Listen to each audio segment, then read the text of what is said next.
Face जो आपकी screen पे भी आ रहा है ना। फेस के अंदर हमारे दो कान वो है, कान, मस्तिष्क है, नाक है। इन सबको यदि हम देखेंगे तो इन सब के अंदर हमारा बॉडी पार्ट छुपा हुआ है। ये जो चेहरे वाला है वो एक बार फिर से रिपीट करिए। यहाँ नेटवर्क एरर की वजह से ये नहीं आया है। जहाँ तक आपने पहले कवर कर दिया था वहां तक तो आ गया है, उसके आगे का आप करिए। ये जो हमारा फेस जो आ रहा है, फेस हमारा आईना है। नाक के अंदर हम पूरी बॉडी को महसूस कर सकते हैं। जैसे कान आप देख पा रहे हैं, कान को हम पूरी बॉडी महसूस कर सकते हैं। ऐसे ही नाक, कान, आंख में भी हम अपना पूरा विजन देख पाते हैं, है ना जी। तो हमको क्या करना है, अपने आईने को पहचानना है, चेहरे को देखना है। अब चेहरे में सबसे पहले क्या दिखेगा, हम यदि हम नोज देखेंगे, नोज है हार्ड का पॉइंट। यदि नाक का कोई बिंदु हमको यहाँ पे कुछ लाल या सूजन दिख रही है तो यहाँ अपन हार्ट डिसीज को इसको मान सकते हैं। यहाँ पे जो आता है नाक के ऊपर वाले हिस्से में स्टमक, अपना पेट के ऊपर का पॉइंट आता है। देन ब्लैडर, पेनक्रियास, और ये पॉइंट जो आता है लीवर का पॉइंट है ना। ये किडनी के पॉइंट है, यहाँ पे अपन किडनी को महसूस कर सकते हैं, किडनी के लक्षण इसमें देख सकते हैं। और यदि हम नीचे जाएं तो हम ये देखेंगे कि हमारा पूरा चेहरा बोलता है। चेहरे का एक एक पॉइंट आपका दिख रहा है।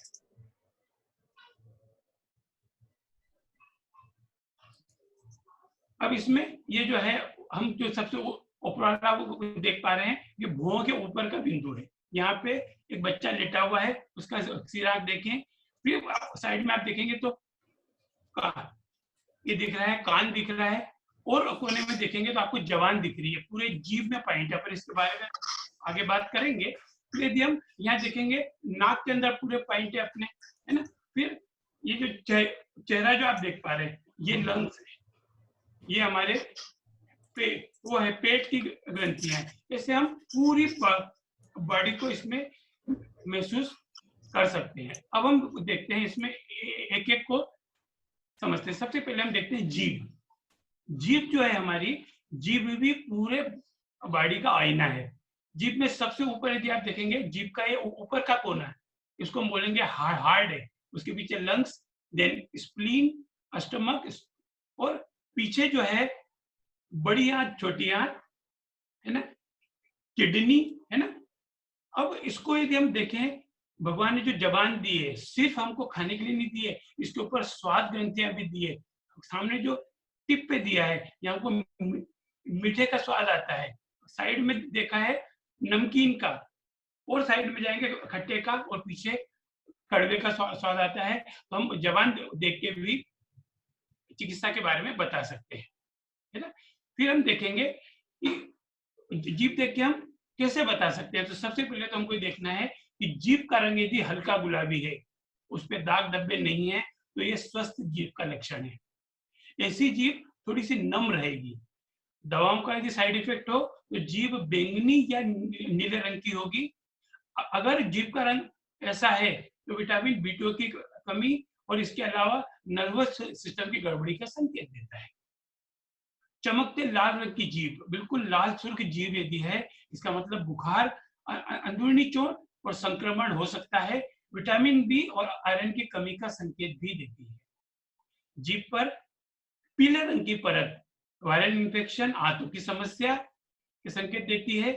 इसमें विटामिन B12 की कमी, विटामिन B2, B6, B12 जिसकी भी कमी हो, मूंगफली के दाने का प्रयोग बढ़ाएं।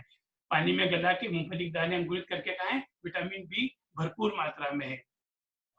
छोटे छोटे दरार आए हों तो समझना कि रोग की प्रतिरोधक क्षमता प्रभावित हुई है, हमको डॉक्टर के परामर्श की जरूरत है।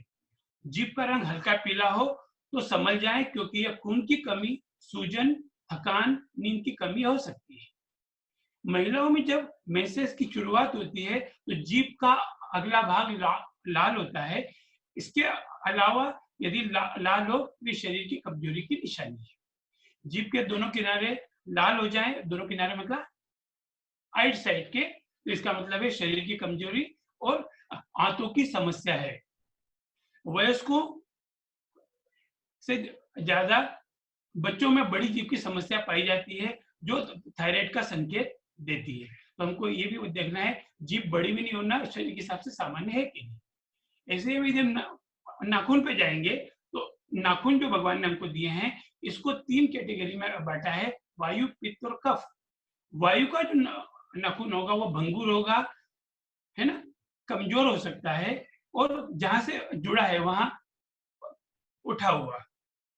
पित्त का यदि हम देखेंगे तो नर्म मिलेगा, गुलाबी मिलेगा, कोमल मिलेगा। और ये जो वात और पित्त वाले हैं, ये नेल्स कमजोर होते हैं, है ना।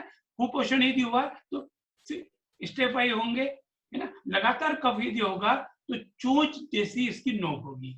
लंग्स में इंफेक्शन होगा तो नाखून का जो ऊपरी हिस्सा है वो नीचे की बजाय ऊपर की तरफ निकला हो सकता है। कफ वाले जो नाखून है ये मोटे और मजबूत मिलेंगे, इसमें लंबी धारियां मिलेगी, है ना। अगर लंबा बुखार है तो नाखून बीच में से दबा हुआ मिलेगा। कैल्शियम की कमी होगी, नाखून पर थोड़े दाग धब्बे मिल सकते हैं, सफेद दाग मिलते हैं। नाखून धुंधले पीले हो तो खून की कमी, नाखून पीला हो लीवर कमजोर, नाखून सफेद हो तो एनीमिक, है ना। यदि नाखून का अर्ध चंद्राकार भाग, ये नाखून के नीचे जो चंद्राकार भाग है, यदि नीले रंग का हो तो लीवर की समस्या है।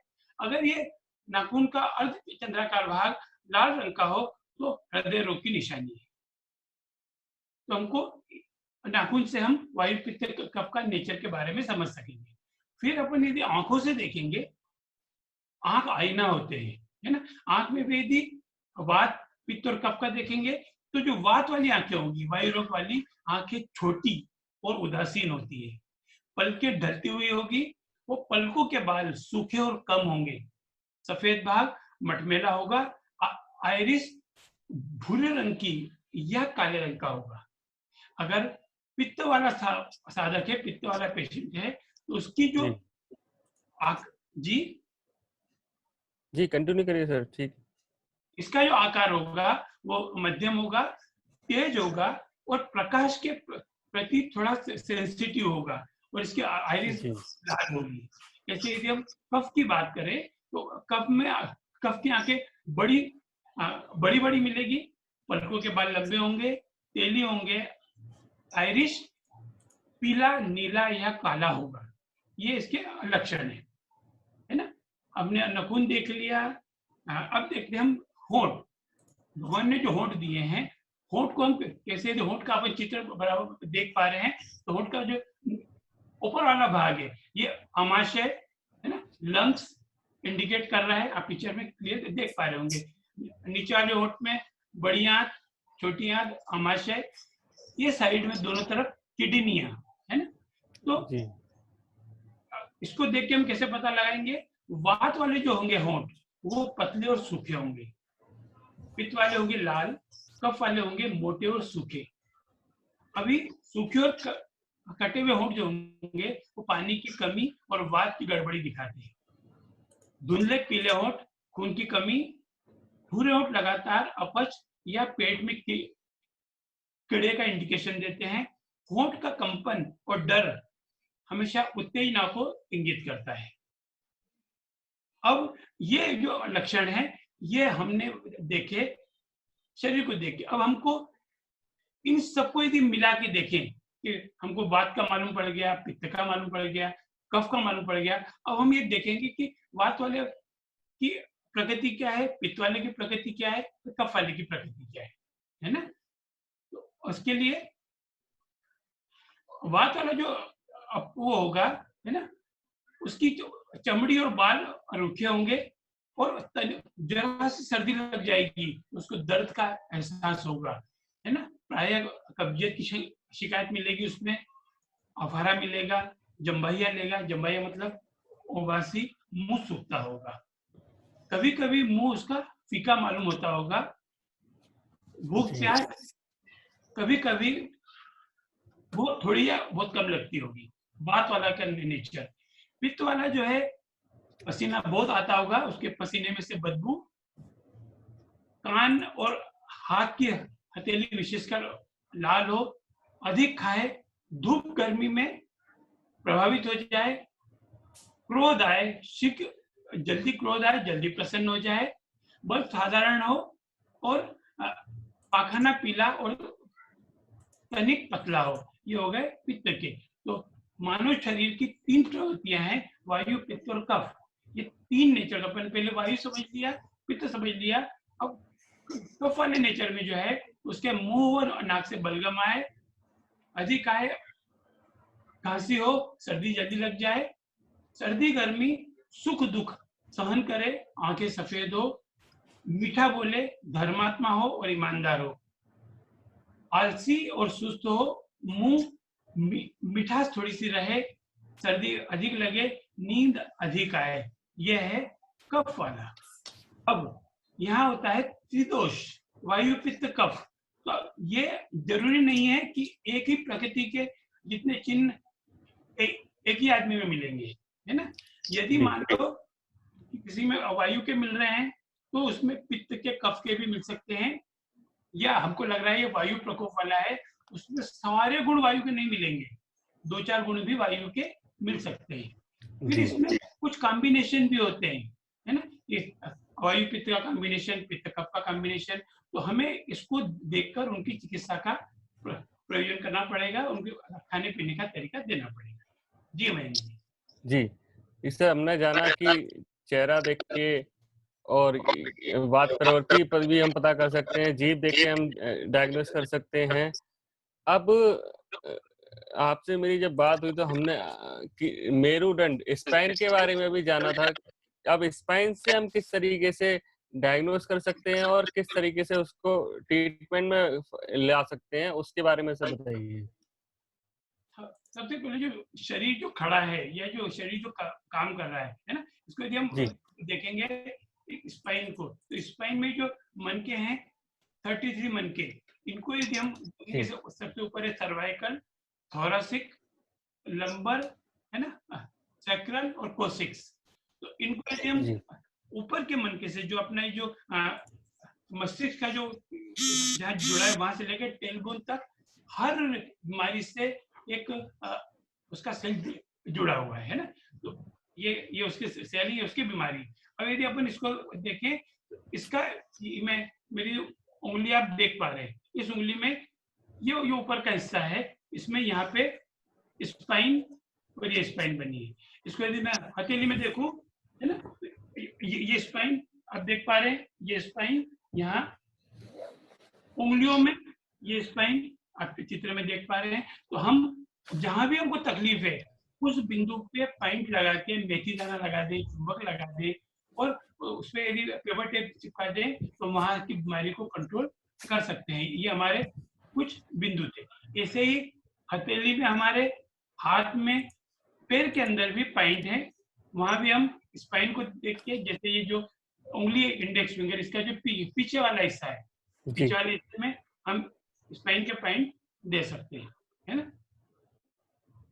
अब इसमें आता है कि हम क्या ध्यान रखें कि हमको स्पाइन की तकलीफ ना हो, क्योंकि स्पाइन की बीमारी आम हो गई, क्योंकि हम लोगों का बैठक वर्क ज्यादा हो गया है ना, घूमना फिरना, ये है ना, गलत तरीके से घूमना हो गया है। तो सबसे पहले जो हमको ध्यान रखना है, हमको गाड़ी चलाते समय, भले ही हमारी बाइक हो या व्हीकल हो, तो उसमें सीधा बैठना है। जैसे इसमें 2 तरीके बताए हैं, एक बैठने का सही तरीका, एक बैठने का गलत तरीका, तो हमको उसमें सुधार करना है।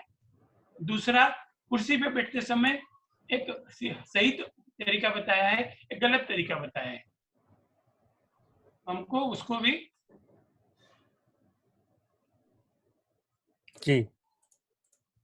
ध्यान रखना है। सामान उठाने का तरीका, जो हम वजन उठा रहे हैं, वजन उठाने का सही तरीका, गलत तरीका, दोनों बताया है, दोनों में हम इसका फोकस कर सकते हैं। तो ये स्पाइन का था।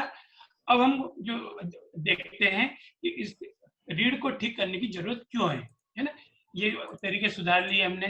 तो सबसे पहले ये देखना है रीढ़ ठीक होना क्यों जरूरी है। क्योंकि रीढ़ हमारे शरीर का आधार स्तंभ है। हमारे शरीर की सारी अस्थियां, मांसपेशियां रीढ़ से ही संबंधित है ना। ईड़ा, पिंगला, सुषुम्ना ये सब इसी से निकलती है। ये कहना गलत जी नहीं होगा कि हमारी रीढ़ ठीक उसी तरह है जिस तरह एक पेड़ का तना जिसकी शाखाएं और उपशाखाएं निकलती है। रीढ़ से सीधा खड़ा होना, बैठना, दाएं बाएं झुकना सब संभव है।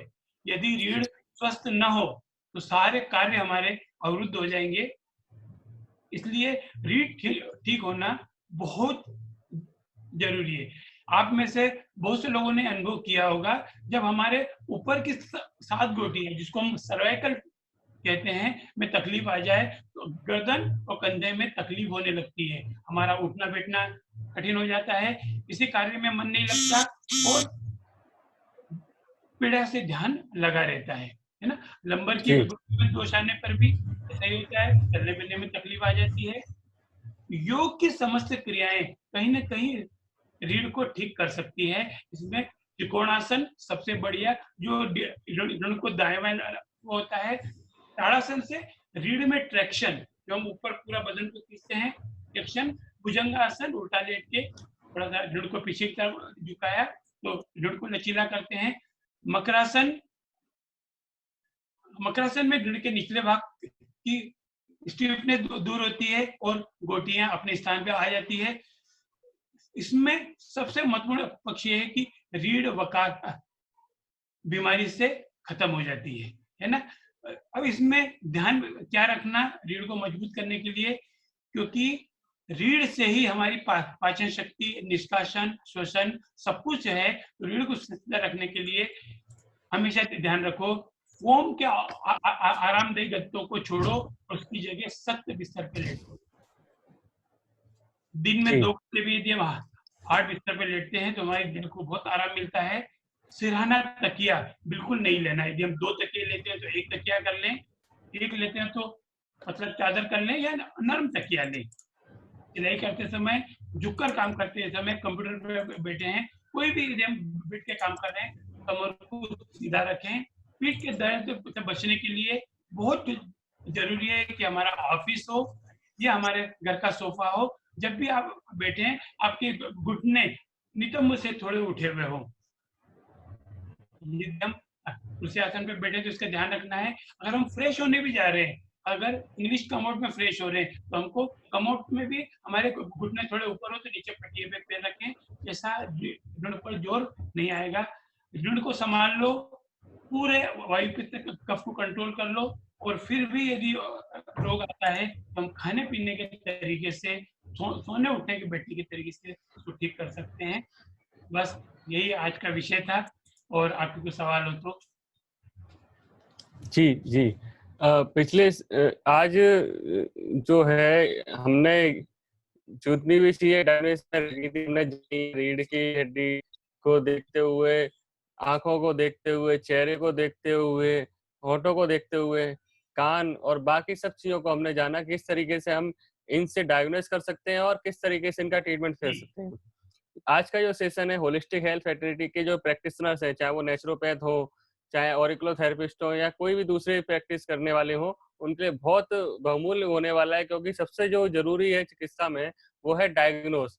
अगर आप अच्छे से आपने बीमारी की पहचान कर ली, आपने जान लिया कि प्रॉब्लम कहाँ पर है और क्यों आ रही है, आप उसके कारण तक पहुंच गए, रूट कॉज तक पहुंच गए, तो आप बेहतर चिकित्सा कर पाएंगे। तो आज ये बहुत जरूरी था। लास्ट सेशन खत्म होने से पहले आपका कोई पॉजिटिव नोट, कोई संदेश जो होना चाहे आप कहिए। सबसे पहले तो हमने जो कल बात किया था, कल बहुत सारी बात किया था, उसमें कुछ बातें आज की छूट गई थी, आज हमने इसको ऐड किया और सीखा। और सबसे बड़ी चीज, जितनी आप प्रैक्टिस करोगे, प्रैक्टिस मेड परफेक्ट मैन। तो हमको है ना, एक संत थे, उनको दिव्य दृष्टि थी, वो जिसको भी देखते उसके मन की बात पढ़ लेते थे। वो चिकित्सक ही होंगे, जैसे अपन किसी को देख के हाव भाव से पढ़ लेते हैं।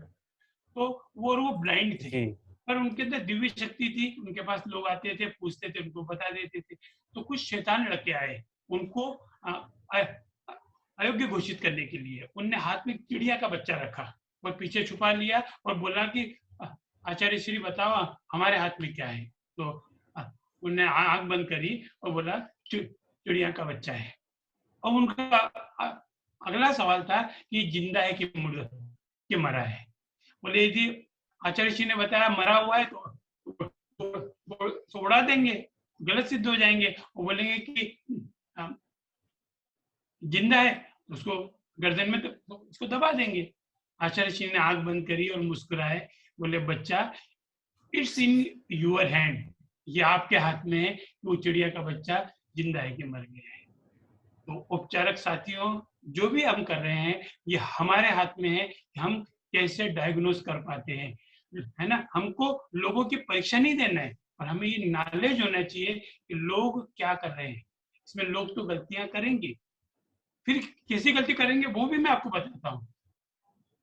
7 दिन बाद एक व्यक्ति आया उसी संत के पास और पूछा, आचार्य श्री मेरे गांव जो वो एक गांव वह कितने फीट में पानी है। तो आचार्य श्री ने आंख बंद करी और बोला आपके गांव में 25 फीट पे पानी है। वो व्यक्ति गया और 3 दिन बाद आया। आचार्य श्री ने बोला महाराज मैंने 50 फीट खोदा, पानी नहीं आया। आचार्य श्री ने आंख बंद करी और मुस्कुराए, मुस्कुरा के अपने साथियों को बोला चलो अपन घूम के आते हैं। गए उसके खेत पे, उन्होंने 5-5 फीट के 10 खोद रखे थे। तो यहाँ दूसरा मैसेज, आप अपनी विद्या पे दृढ़ रहें। आपने बताया था 25 फीट मतलब 25 फीट पे मिलना तय है, पर वो आदमी दिमाग तो लगाएगा, उसका काम है। और हम क्या करते हैं, लोगों के रिजल्ट न मिलने से हम अपनी चिकित्सा से डावाडोल हो जाते हैं। ये गलती न करें, क्योंकि आपकी चिकित्सा, आपका अनुभव बहुत बहुमूल्य है, और इसको बहुत बढ़ाओ और लोगों तक पहुंचो, लोगों से कंफ्यूज मत हो। ठीक है, व्हाट्सएप से बचो। और आनंद लो, बस यही मैसेज है आज के लिए। सही फीडबैक ले। मैं ये समझता हूँ कि अगर कोई आया किसी को रिजल्ट नहीं मिले तो उससे पूछे प्रॉपर कि आपने जो चीजें उन्हें बताई उन्होंने उसको किया, कितना किया, कैसे किया, और उसको बात करके उसकी काउंसलिंग करके जानने की कोशिश करें कि उन्होंने प्रॉपर किया है कि नहीं किया। अगर कई बार लोग नहीं बताते हैं तो खुद से समझने की कोशिश करें इन्होंने नहीं किया है, और उसमें चेंजेस करके और सरल तरीके से उनको बताएं जिससे वो उसको फॉलो करें। और क्योंकि फॉलो करेंगे तो आपकी बात को असर आएगा और उनकी जो बीमारियां जो भी आप चिकित्सा दे रहे हैं वो जल्दी ठीक होगी। आज के सेशन को हम यहीं पे समाप्त करते हैं। हमारा जो मकसद है उसमें हम एक एक स्टेप करके आगे बढ़ते जा रहे हैं। होलिस्टिक एजुकेशन को इस फैटर्निटी तक पहुंचाने का, भारत की वैदिक चिकित्सा पद्धति को भारत के एक एक घर घर गांव गांव तक पहुंचाने के लिए हम लोग तैयार हैं। होलिस्टिक एजुकेटर, कई सारे लोग हमारे ये वीडियोस, ये सेशंस देख रहे हैं, नई नई चीजें सीख रहे हैं, ऐसे फीडबैक भी हमको मिल रहे हैं। और आगे हम और नई नॉलेज के साथ आप लोग के बीच में फिर से आएंगे, फिर से कुछ नई चीजों के साथ शुरू करेंगे, और इस होलिस्टिक एजुकेशन को हम जन जन तक पहुंचाने के लिए करबद्ध तरीके से, कटिबद्ध तरीके से तैयार रहेंगे। तब तक के लिए आप अपना ख्याल रखिए। बहुत बहुत धन्यवाद।